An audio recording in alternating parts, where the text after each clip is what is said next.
तर सर्वात आधी आपल्याला बघायचं आहे की ॲफिलिएट मार्केटिंग म्हणजे काय।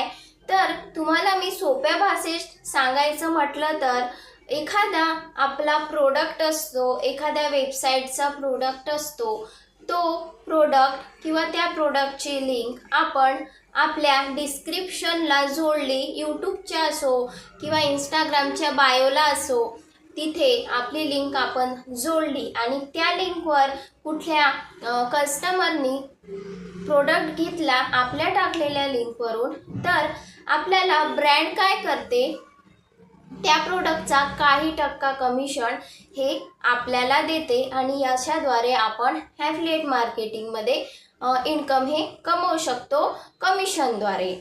आय होप तुम्हाला ॲफिलिएट मार्केटिंग म्हणजे काय हे कळालेलं असेल। आपल्या लिंकवरून जर कोणी आपला प्रोडक्ट परचेस केला, त्याचा ब्रँड आपल्याला कमिशन देते आणि ते कमिशन आपल्या अकाउंटमध्येही जमा होत असते।